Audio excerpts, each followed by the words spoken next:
is Darlington Nwauju, spokesperson of APC in Rivers State. Well, first of all, we need to look at the fact that the Electoral Act 2022 clearly spells out the requirements for political parties to participate in campaigns and elections, specifically Section 91 of the 2022 Electoral Act, which also resonates with Section 40 of the 1999 Constitution as amended. So there is no state governor or government, as it were, that has the powers to stop processions, gatherings, meetings, campaigns of any political party. And so whatever the government of Rivers State has done is ultra vires the Constitution of the Federal Republic of Nigeria, and it cannot stand. And there is a popular saying that when you put something on nothing, it will not stand. I think it will not stand. Let's look at the fact that the peculiarities of Rivers State, if you look at where we are coming from, in 2015 we had a very, very bloody election, and in 2019 we also had another round of election that was marred with violence. Also, the Supreme Court of Nigeria did confirm that the elections in Rivers State was bloody. If you recall the case between Dakuku Peter side and now Governor Nyesom Wike at the Supreme Court, one of the justices did say, you also remember the fact that mere comments, side comments of justices at the Supreme Court is considered law, and the Supreme Court did confirm that elections in Rivers State was bloody, was marred by violence.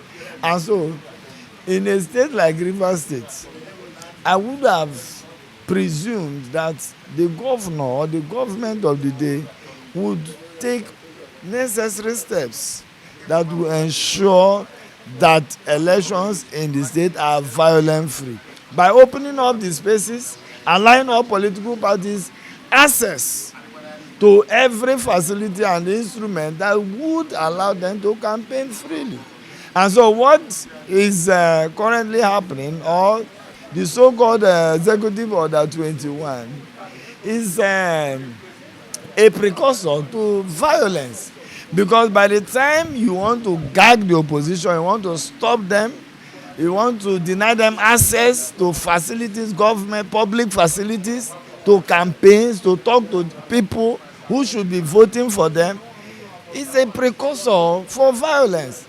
And so we know that it cannot stand. It's another form of tyranny. And no form of tyranny can be allowed in any true democracy. And so we are going to make sure as a party that we campaign. We know what we should do to campaign. And the Electoral Act, demands or requires that the Commissioner of Police in each of the states of the Federation be notified of their intentions to campaign. We know what to do. We know the rules. We know the laws. We are going to follow the laws and do the needful. And the Electoral Act has also stated clearly that unless in cases where there is a clash in time and venue, the Commissioner of Police of the state can intervene to resolve the issues of venues and timing for campaigns. Outside of that, there is nothing that can stop any political party from doing the lawful thing, which is campaigning. And I want to also say that there is no way any state governor or government can legislate on the Electoral Act 2022. There is no way any state governor or government can legislate on the Electoral Act. The Electoral Act remains the rules, the pamphlet, the Bible for all political parties to play by the rules of the Electoral Act and then go ahead with the electioneering process. We are going to take every lawful step in order to campaign, because we need to assess the voters. We need to talk to the voters. We need to talk to those who should be voting for our party. And so we are going to take all legal and lawful steps. For sure, the APC is a very law-abiding political party. Our options are open and legal, and we are going to make sure that we assess those options. We are going to weigh our options and will make the best decision that will be in the interest of our political party and in the interest of the people of Rivers State. But we would not subscribe to chaos. We will not subscribe to violence. Our neighboring political parties believe in violence. They came in 2015 through the instrumentality of violence, where the rules were suspended, where normality and conventions were suspended in order to become governor. But we are not interested in all that. We are going to play by the rules, but we are going to be firm. We are going to make sure that we follow the rules through and through. If we look at the option of the courts as our best option, of course, like I said, we are going to take the best decision for our party. Well, first of all, I want to, as a Rivers person, it clearly shows that those who are running government in Rivers State are either bereft of ideas or have chosen to deliberately be wasteful with public resources.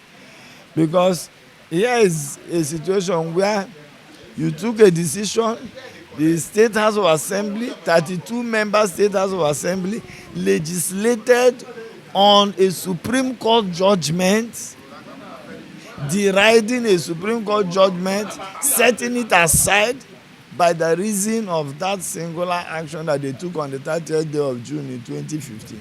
And so 88 months later, you are coming to tell us that you were wrong after all. So, and funny enough, they were shameless to demand that the man who benefited from the illegality that they legislated, the resolution that they took on the 30th of June, the man who benefited from this illegality should come and do a refund. I think it's nonsensical. They should be making those reforms to the people of Rivers State, because in the first place, they were the ones that wasted the grace and the responsibility that the people of Rivers State bestowed on them.